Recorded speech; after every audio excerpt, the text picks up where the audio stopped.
My name is Vince McIntyre, 67 years old. I was born in the west of Ireland. I've lived here since 1979. I found this place by accident and decided to camp here with my girlfriend in 1979. She was a mountaineer, and we made our temporary camp here, and here 30 years later we're still here.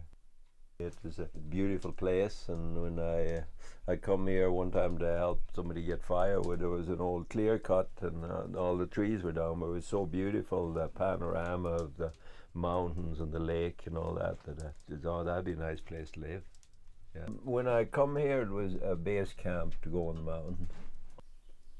The whole feeling of being illegal, being on Crown land, that's something we had to deal with, whether or not we were going to get eviction notice or whatever. Unauthorized occupation of Crown land, and how long it would have, with the implications of that, I didn't understand or know about at the time, so I never seen it. Even today, I don't see it as permanent. I see it as my camp, and that kind of stayed with me for a few years, and then I got over that, and as I got over that, then I become more home, because I got more attached to the place now, and now this is it for me probably. When I think of home, I think of the little thatched house I was born in the west of Ireland. That's I still think of it as that, but I felt like a drifter and traveler, and there was something like I was getting away from, that I never, back then I never thought I'd ever settle down, that I'd always be a traveler, right?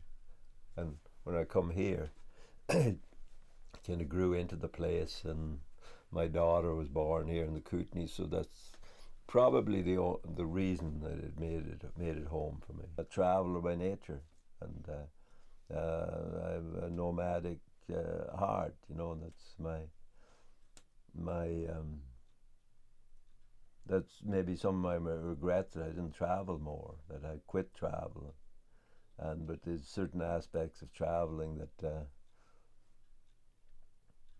I really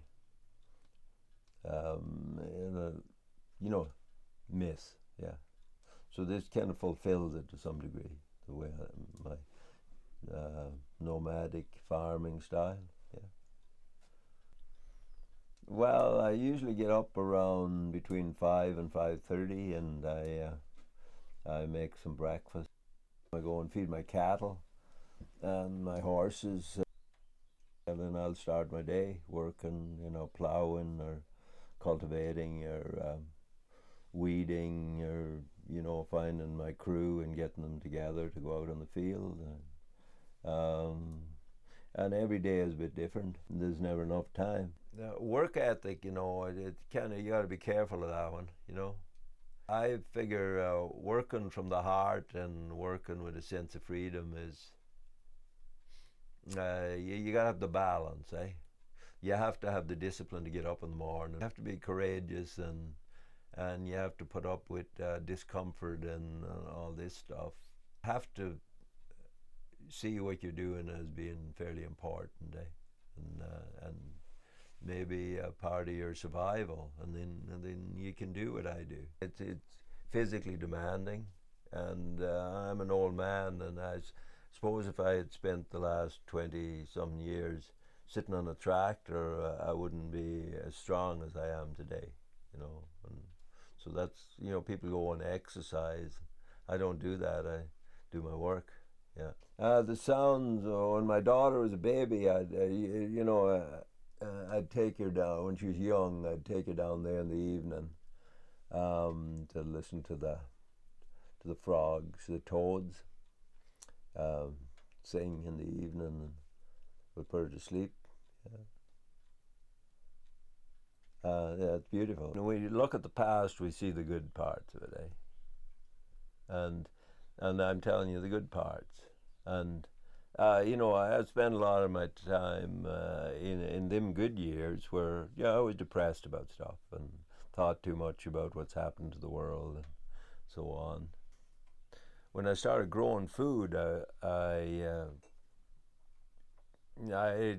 come to realize that this is really important to feed my family and my friends and people around me, and that over the years it become an issue.